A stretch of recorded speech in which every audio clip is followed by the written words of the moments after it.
Selamat datang kawan-kawan semuanya di channel Riam Biru. Terima kasih banyak untuk kawan-kawan semua yang sudah berkenan hadir di channel ini. Ya, beberapa hari lagi kita menjelang Hari Raya Idul Fitri. Kawan-kawan yang berpuasa, selamat berpuasa. Untuk kawan-kawan yang lagi perjalanan mudik atau mau mudik, ya semoga lancar, semoga selamat sampai tujuan. Baik, kali ini ada satu cerita datang dari Mbak Nia.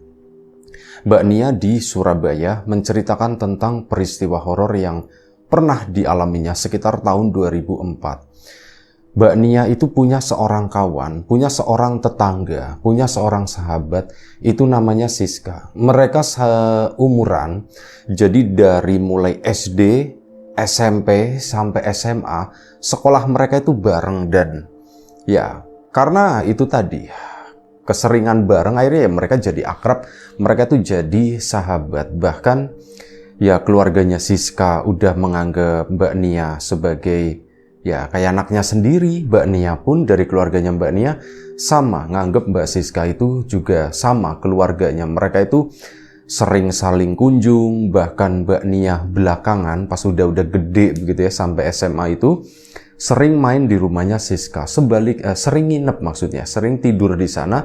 Sebaliknya Mbak Siska pun sama, sesekali tidur di tempatnya Mbak Nia. Meskipun ada sesuatu yang sedikit berbeda di sana, yaitu masalah perekonomian keluarga. Keluarganya Mbak Siska itu lebih dominan, maksudnya lebih kaya begitu ya. Sementara keluarga Mbak Nia sendiri itu dari keluarga yang umumnya kampung lah.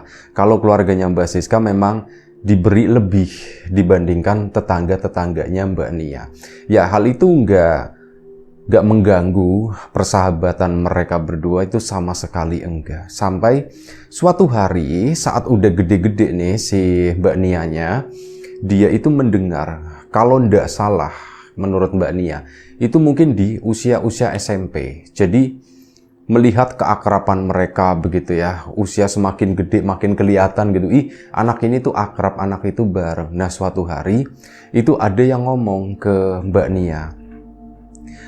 Apa yang disampaikan oleh orang tersebut itu adalah seorang perempuan yang udah tua, dan menurut Mbak Nia itu lumayan cukup provokatif dan sangat tipis dengan atau menuju atau cenderung ke arah fitnah gitu ya.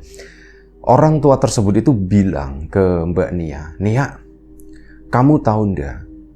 Kamu deket sama Siska kan?" "Iya, Mbah, aku deket sama dia." "Emang kenapa gitu kan?" "Kamu hati-hati ya," dibilang begitu. "Hah? Hati-hati kenapa, Mbah?"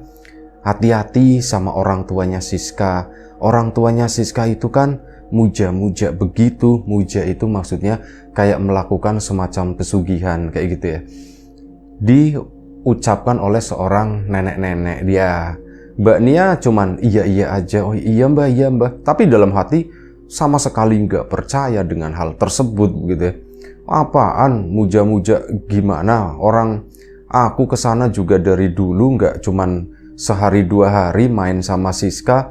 Ini kok malah ngomong sembarangan seperti itu tuh, takutnya jadi fitnah atau gimana."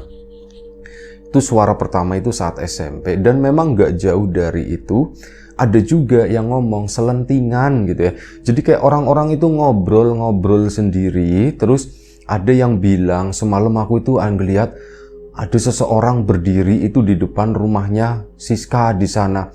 Ya itu paling peliharaan bapaknya, ngomongnya begitu tetangga.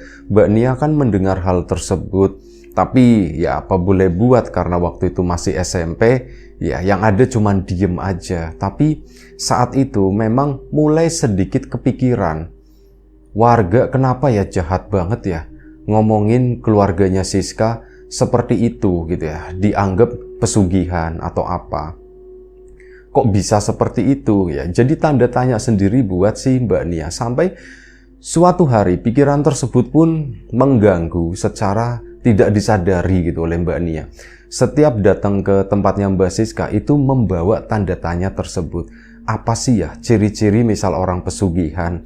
Apakah benar yang dikatakan oleh warga itu ya dulu zaman-zaman browsing itu belum banyak banget, belum umum gitu, dan Mbak Nia sendiri nggak melakukan hal tersebut. Mau nanya-nanya ke orang juga nggak enak, soalnya apa? Yang diomongin itu kan Siska. Sementara kalau misal dia nanya-nanya mengenai pesugihan dan orang itu tahu Nia deket sama Siska, ya nanti malah, "Loh, kenapa kamu nanyain, emang kamu ngelihat apaan di sana?" Takutnya begitu. Akhirnya gak ada informasi apapun.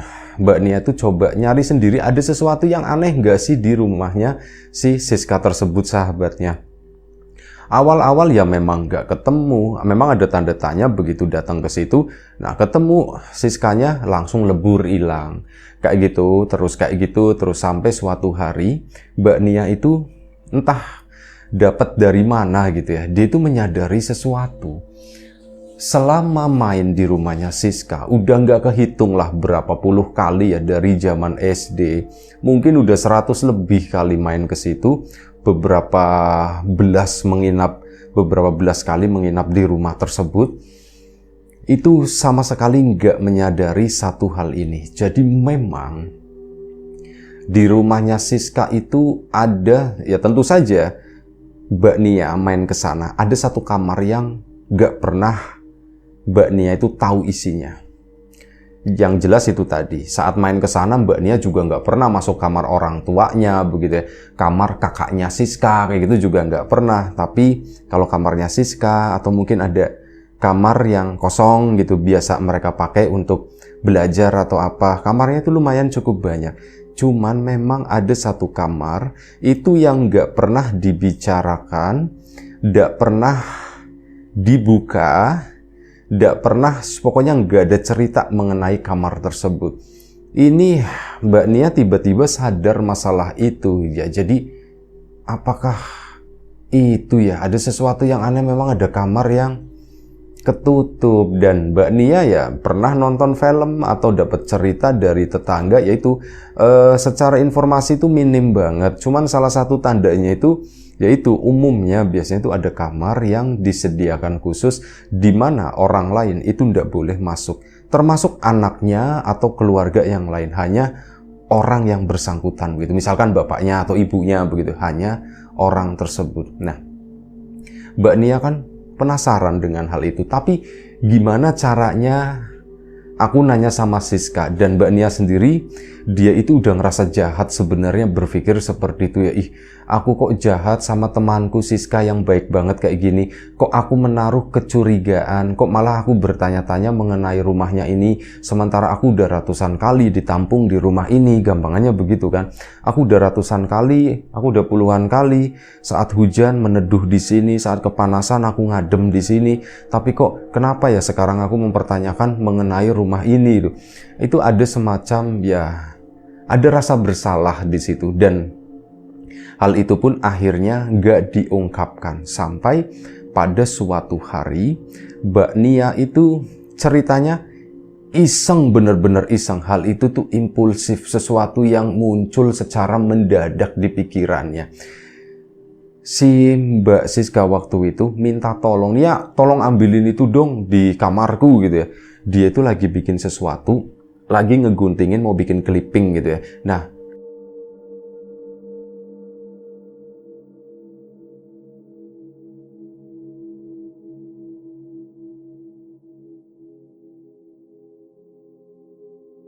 mohon maaf, bersin. Mau bikin clipping butuh yang namanya lem. Lem itu belum diambil. Akhirnya minta tolong Mbak Nia. Nia tolong ambilin dong di kamar di sana. Mbak Nia bangun dan itu ide tersebut itu muncul.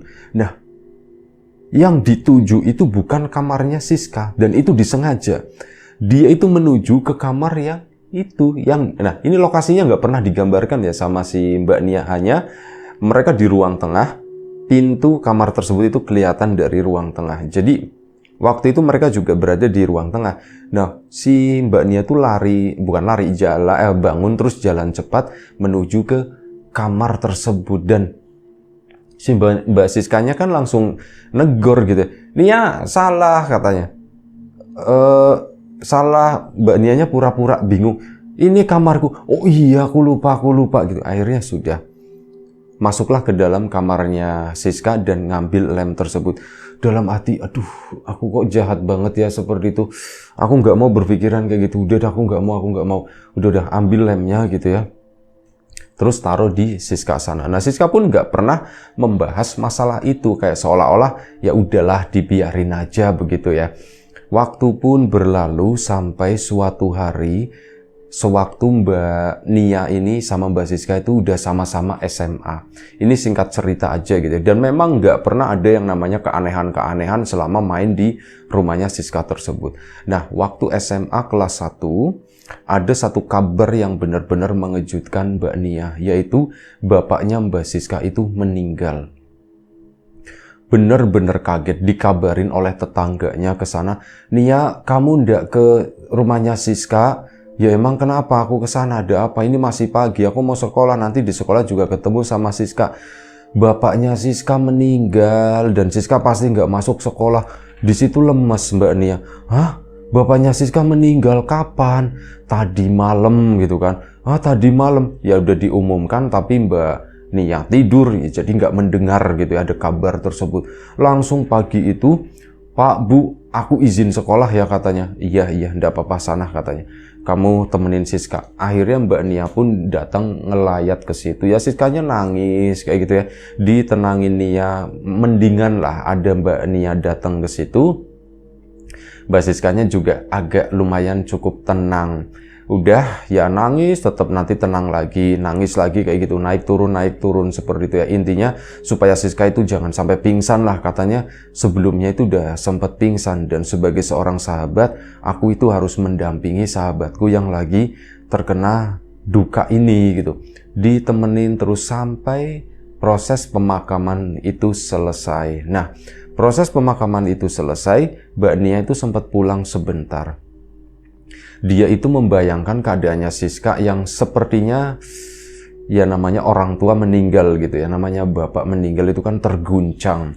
Mbak Nia sendiri nggak tega ngelihatnya kalau misal aku kok kayaknya jahat ya kalau misal ninggalin Siska begitu aja. Akhirnya ngomong sama orang tuanya, "Pak, Bu, boleh enggak aku nemenin Siska, aku tidur di sana?" Ya orang tuanya ngertiin hal tersebut ya. "Iya boleh, ndak apa-apa, tapi kamu besok sekolah enggak?" "Iya Pak, besok pagi aku sekolah," kata si Mbak Nia. Jadi diperbolehkan oleh orang tuanya hari itu. Jadi paginya dimakamkan nih, malam harinya itu rencananya mau nemenin si Mbak Siska tadi. Ya berkemas bawa baju dan sebagainya. Akhirnya datang ke rumahnya Siska. Ngomong sama Siska, "Siska, aku malam ini nemenin kamu ya tidur di sini." Ya Mbak Siskanya, "Terima kasih nih ya, terima kasih ya. Untunglah ada kamu gitu kan, lumayan cukup meringankan bebanku gitu ya sedikit. Ya tolonglah aku sering-sering diguyoni gitu. Aku sering-sering bercandain biar ya aku lupa. Memang susah ngelupain bapak itu susah, tapi ya mau gimana lagi gitu ya. Nia tolong ya." Ya Mbak Nianya dengan senang hati melakukan itu, sebisa mungkin membuat lelucon, tapi lelucon yang nggak berlebihan begitu ya. Setidaknya bikin Siska tersenyum aja itu udah sebuah hasil yang bagus, pikirnya Mbak Nia. Akhirnya kayak gitu terus ditemenin sampai malam hari pun tiba. Malam harinya itu nggak diadakan acara tahlilan atau apa. Begitu meninggal itu udah sepi aja di situ ya. Cuman memang masih ada beberapa kerabat yang datang, tamu jauh baru pada datang ke situ. Sampai paling malam itu sekitar jam 10 malam tamu terakhir pulang. Nah, pintu udah ditutupin semuanya. Di dalam rumah tersebut itu memang ada keluarga inti sama ada keluarga dari ibunya Mbak Nia. Ibunya Mbak Siska di situ ya. Ada beberapa, itu pun nggak banyak. Nah, mereka itu tidur dibagi-bagi, ada yang di kamar, ada yang tidur di tengah juga, ada yang tidur di ruang tamu. Nah, si Mbak Nia sendiri sama Mbak Siska itu memilih untuk tidur di kamarnya Siska, tapi karena lagi banyak orang gitu ya, jadi pintu itu dibiarkan terbuka. udah tidur di sana di kamar tersebut, bukan tidur ya, tapi lebih tepatnya tiduran. Karena apa? Siska itu juga masih nangis terus sampai ditemenin sampai kurang lebih sekitar jam 12. Saat jam 12 tersebut, Siska itu udah mulai rebahan, udah dirayu-rayu sama Mbak Nia ya. Udah Siska, kamu istirahat aja. Kalau misal kayak gini terus, ya kamu nggak mengembalikan keadaan apapun, yang pertama. Yang kedua, bapakmu pasti sedih kalau kamu terus berlarut-larut seperti ini. Kamu harus jaga kesehatan juga, kamu harus istirahat gitu ya. Ya dibujuklah sebisanya. Mbak Siska pun akhirnya mau rebahan. Matanya tuh merem gitu ya. Nggak tahu itu tidur atau enggak, mungkin pikirannya tuh masih melayang atau gimana. Bener aja baru 5 menit nangis lagi si Mbak Siskanya. Mbak Nianya ya cuman udah tidur Siska tidur. Mata itu keluar dari kamarnya Mbak Siska. Nah, tepat banget di ujung pandangannya si Mbak Nia itu ada satu kaca besar, kaca full body gitu ya, yang biasa buat ngaca dari ujung rambut sampai ujung kaki gitu. Itu terletak di pojokan ruangan. Nah, kaca itu mantulin satu kamar yang nggak pernah dibuka atau nggak pernah Mbak Nia itu melihat isinya. Ngelihat ke situ, loh, kok kesana ya? Terus apa? Yang bikin Mbak Nia matanya itu jadi terfokus ke situ adalah apa? Kamar tersebut pintunya itu ngebuka sedikit. Dari posisi tertutup tiba-tiba ngebuka. Dipastikan ini bener kan kamar yang itu kan, yang kosong itu kan, yang nggak pernah dibuka. Diperhatikan beneran pintu itu ngebuka begini, dan setelah itu Mbak Nia itu ngelihat bener-bener jelas kayunya kan warnanya coklat, daun pintunya juga warnanya coklat. Nah, temboknya itu warna krem, jadi lumayan kontras begitu ya. Nah, tiba-tiba ada satu tangan itu keluar dari pintu, dari dalam kamar tersebut, itu kayak megang tembok di luar begitu. Itu kelihatan jari-jarinya tuh panjang, warnanya tuh hitam, bener-bener panjang kayak mirip jari-jari ayam begitu, cuman rapat ya. Bentuknya kayak tangan orang, tapi jari-jarinya itu kayak kaki-kaki ayam atau kaki burung seperti itu, lancip ujungnya. Di situ Mbak Nia itu cuman ngeliatin ke sana aja, memastikan apa yang aku lihat itu bener atau enggak tuh cuman halusinasi atau khayalanku aja. Sempat ngucek-ngucek mata begini memastikan bener enggak sih itu. Ternyata bener, tangan tersebut itu kayak bergerak-gerak begini jarinya. Terus apa? Udah masuk lagi di dalam kamar tersebut, itu gelap. Jadi nggak kelihatan siapa sih di balik pintu itu siapa. Cuman kelihatan tangan doang, habis itu masuk lagi. Mbak Siska pun mulai tenang gitu kan. Udah. Bingung antara si Mbak Nia gitu ya. Antara ngurusin Siska sama barusan yang aku lihat itu apa. Apa aku cerita ya gitu ya ke Siska. Enggak lah, dia itu lagi sedih. Aku nggak mau gitu, aku nggak mau. Ditahan aja sama Mbak Nia. Cuman apa? Mbak Nia akhirnya jadi penasarannya itu jadi bertambah. Dia pun duduk tetap nemenin Mbak Siska yang 5-10 menit, 15 menit itu masih nggak tidur. Ya masih kayak gitu, nangis lagi, terisak lagi. Coba ditenangin. Nah, di momen-momen seperti itu, Mbak Nia itu melihat kamar yang itu. Ngelihatnya pun masih dari cermin ya di situ. Dari cermin, kamarnya ngebuka lagi gitu. Dan saat itu Mbak Nia melihat di dalam kamar seolah-olah lampu itu dinyalakan. Lampunya itu lampu warna bukan yang terang warna putih, enggak ya, kayak lampu tidur semacam itu. Dibuka kan kelihatan warnanya kuning kecoklatan seperti itu. Nah, di sana itu ada satu bayangan tinggi banget kata si Mbak Nia. Jadi mentok sampai pintu di rumahnya Mbak Siska sendiri itu tinggi-tinggi pintu. Nah, itu tuh mentok sampai atas. Ini sepertinya seorang perempuan. Bajunya itu warnanya hitam semua, rambutnya itu warnanya kuning atau pirang. Rambutnya lurus dan lebar gitu, rambutnya itu panjang lebar.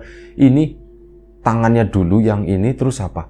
dia itu keluar dari kamar tersebut dengan posisi, kalau yang dilihat oleh Mbak Nia tersebut, posisinya itu agak ngebungkuk. Jadi sosok itu tuh tinggi dan bongkok.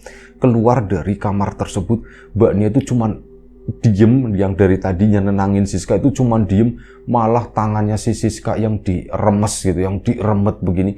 Mbak Siskanya kan, Nia sakit gitu. Nah begitu bilang sakit, tangannya kan dibeginiin, ditampel gitu. Si Mbak Nianya sadar lagi, maaf sis. Mbak Siskanya pun bangun. Nia, kamu kenapa? Kamu kok kayak orang ketakutan begitu, keringetan si Mbak Nia. Dan katanya mukanya tuh pucat. Nia, kamu kenapa? Siskanya yang khawatir sekarang. Nia, kamu kenapa? Si Mbak Nianya masih ngeliat ke arah kaca. Dan sosok itu ternyata lagi ngeliatin Mbak Nia. Cuma ngeliatin begini. Mukanya tuh kayak muka orang tua. Mukanya tuh panjang, gede. Mukanya tuh lebar. Bukan lebar gemuk gitu, enggak ya. Kayak kepalanya besar dan dagunya itu memanjang ke bawah. Mukanya sendiri nggak terlalu jelas, tapi matanya tuh hitam, seolah-olah itu lagi ngelihat ke arah cermin, ngelihat ke pantulannya si Mbak Nia di situ. Ini pucet. Nia, kamu kok pucet seperti itu, kata Siska. Nia, kamu kenapa? Dibegituin kan. Mbak Nia pun ya ngos-ngosan udah kayak, dan akhirnya udah ngebuang muka. Rebahan begini sih Mbak Nianya. Nia, kamu kenapa? Gantian Mbak Siska sekarang yang ngurusin Nia. Nia, kamu kenapa? Mbak Nia sendiri antara takut tapi mau cerita juga, ya itu tadi nggak enak gitu ya. Dipaksa-paksa sama Siska. Nia, kamu sakit atau gimana? Nggak, emang badannya juga nggak anget, nggak apa. Aku nggak apa-apa Siska, aku nggak apa-apa. Loh, kenapa kamu seperti itu? Kenapa kok kamu tiba-tiba ngeremes tanganku gitu? Itu tuh sakit, kata si. Iya, aku minta maaf. Lah, kamu itu kenapa? Gitu kan, cerita sama aku. Mbak Nia pun ambil nafas panjang dan akhirnya Siska, pintunya ditutup dulu, kata si Mbak Nia. Akhirnya Mbak Siska pun bangun, pintu ditutup jelek. Kenapa, ada apa? Aku ngelihat, katanya. Kamu ngelihat apaan? Aku ngelihat di kamar kosong, kata si Mbak Nia ya. Aku ngelihat di kamar kosong. Tunggu, kata si Mbak Siska. Kamu ngelihat yang jangkung bukan? Mbak Siskanya ngomong seperti itu, Mbak Nianya kan tambah merinding waktu itu. Siska, kamu kok tahu? Gitu kan ditanya. Iya, emang aku tahu. Emang di kamar itu ada itunya. Ada yang jangkung, rambutnya merah kan? Bilangnya merah pirang maksudnya ya. Rambutnya merah kan? Iya bener, aku tadi ngelihat itu Siska, Mereka tuh jadi ketakutan dua-duanya. Yang namanya dua cewek lagi ketakutan kayak gimana sih, Mbak Siskanya sendiri tuh udah terlihat nggak sedih atau apa gitu. Cuman yang ada dua-duanya tuh sama-sama panik. Gimana ceritanya katanya. Aku lagi ya gini-giniin kamu, aku lagi nenangin kamu, aku ngeliat ke arah kaca, itu kaca kok pas banget ngadepnya tuh ke situ. Pintu itu ngebuka dan ya pertama aku cuma ngeliat tangan doang katanya. Pas kedua kalinya aku ngelihat sosok itu tuh keluar berdiri di tengah-tengah pintu di situ, keluar dari celah pintu yang kebuka nggak terlalu lebar itu di situ mukanya tahu ndak ngeliatin ke arahku, kata si Mbak Nia. Udah nggak usah takut kata Mbak Siska. Siska, itu apa? Mbak Siska pun diem aja. Gimana ya, kata Mbak Siska. Ya udah. Mbak Nia pun nggak mau mendengar jawaban terburuk. Jadi malam itu pun Mbak Nia nggak memaksakan Siska untuk membuka begitu ya. Udah, nggak usah dibahas. Kita tidur yuk. Kamu jangan sedih lagi. Kalau kamu masih nangis nanti aku nggak tidur, kata Mbak Nia. Iya, aku nggak nangis. Ya udah, yuk istirahat. Akhirnya malam itu setelah mungkin butuh waktu kurang lebih sekitar setengah jam untuk ngantuk gitu ya. Akhirnya mereka berdua pun tertidur. Keesokan paginya baru lanjut diobrolin. Mbak Nia sendiri kan paginya harus sekolah gitu ya. Dan ngobrolin, Siska yang itu gimana? Jangan sekarang, kata si Siska. Oh iya ya, aku juga mau sekolah, kata si Mbak Nia. Kamu gak masuk kan Siska? Enggak, aku gak masuk dulu, katanya. Ya sudah, kamu gak masuk, gak apa-apa. Lagian sekolah juga udah tahu kok, katanya begitu kan. Akhirnya sudah si Mbak Nia pun pagi itu tetap berangkat sekolah. Dan ya menyampaikan gitu segala macam ini, Siska begini gitu ya. Dan akhirnya apa, siang harinya ini teman-temannya tuh pada datang ke situ. Jadi hari pertama itu nggak datang, justru hari keduanya ini anak-anak itu pada datang ya, nyiapin kado, apa namanya, bawaan lah sesuatu gitu ya. Itu bukan kado selamat begitu, enggak, tapi apa yang ngomongnya istilahnya ya datang ke situ membawa sesuatu lah intinya, sebagai rasa berduka dan sebagainya. Ketemulah sama Siska dan kawan-kawan di sana. Mbak Nia pun berusaha menahan begitu ya. Sampai akhirnya mereka itu udah pada pulang, Mbak Nia itu tetap di situ. Kebetulan semalam kan dia bawa pakaian ganti. Akhirnya sudah ganti juga di sana karena ada beberapa sisa baju yang belum dipakai. Ganti di situ, nggak langsung pulang ke rumah. Ngobrol lah sama si Mbak Siska tadi. Nah di situ Mbak Siska pun cerita, Nia, kamu pernah denger nggak isu-isu negatif masalah keluargaku? Mbak Nianya sendiri susah banget mau jawab ya, sampai akhirnya ya Mbak Nia harus berani gitu menyatakan fakta realitanya tuh seperti apa. Iya, aku pernah dengar dari beberapa tetangga, cuman aku nggak percaya. Kenapa kamu nggak percaya? Tanyanya Mbak Siska. Ya, aku kan sering main ke sini dan aku memang nggak pernah ngeliat yang aneh-aneh begitulah. Ya, itu pinternya bapakku nyimpan, kata si Mbak Siska. Di situ kan mulai dek gitu kan. Maksudnya gimana sis? Ya apa yang dibilang sama warga itu sebenarnya benar. Bapak itu memang melakukan sesuatu. Jadi di rumah ini memang ada satu kamar yang enggak pernah dibuka. Bahkan aku sendiri tuh enggak boleh masuk ke sana. Cuman bapak aja yang boleh masuk ke situ, katanya begitu. Dan ya ini salah satu hal yang sebenarnya ya mungkin apa yang orang lihat, aku itu bahagia, semuanya kecukupi dan sebagainya. Tapi sebenarnya dalam diriku, batinku tuh mengatakan aku itu nggak setuju dengan apa yang dilakukan oleh bapak seperti itu. Aku nggak ngerti di dalam itu siapa, di dalam mereka itu ngapain, apa yang sudah terjadi, ada ikatan apa, ada perjanjian apa. Aku nggak ngerti, tapi yang jelas aku itu pernah melihat sosok itu, sosok yang menyeramkan katanya. Kamu tahu ndak kakinya, kata si itu. Kenapa kakinya? Kakinya itu ngademnya ke belakang dan kamu tahu dia itu jalannya mundur. Si sosok yang bungkuk itu, jadi Mbak Siska itu pernah ngelihat malam-malam sewaktu dia lagi keluar dari kamar gitu ya. Dia itu lagi nyatet apa begini, terus tiba-tiba lihat ke situ, ini si sosok tadi jalannya itu mundur ke sana, kakinya itu ngademnya ke belakang, telapak kakinya ke sana.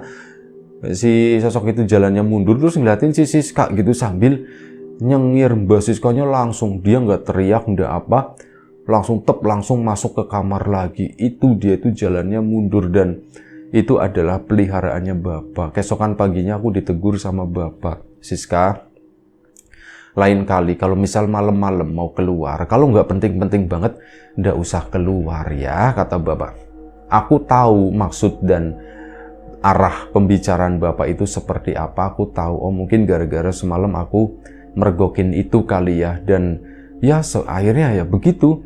Aku malam nggak pernah keluar dan akhirnya apa? Aku minta dibikinin WC ada kamar mandi di dalam kamar begitu. Jadi supaya aku kalau misal malam kebelet atau apapun aku nggak perlu keluar dan nggak perlu lihat sosok itu lagi. Dan aku curiga nanti suatu saat yang terburuk akan terjadi. Ya akhirnya seperti itu. Bapak itu ditemukan meninggal itu di kamar tersebut katanya. Oh bapakmu meninggalnya di situ? Iya. Dan ya aku nggak tahu apa yang terjadi. Tapi yang sudah biarlah berlalu, kata si Mbak Siska. Dan obrolan itu benar-benar ditutup di situ ya. Mbak Nia pun nggak mau menyelidiki apapun itu. Udahlah, itu bagian dari internal keluarganya Siska. Itu aja satu cerita dari Mbak Nia. Terima kasih banyak Mbak Nia. Kawan-kawan di rumah juga terima kasih banyak atas support dan dukungannya apapun itu. Kawan-kawan subscriber, kawan-kawan membership, kawan-kawan yang udah kasih support dalam bentuk super thanks ke Riam Biru, kawan-kawan yang udah ngasih like, udah nge-share ke yang lainnya juga, kawan-kawan yang udah ninggalin komentar, terima kasih banyak.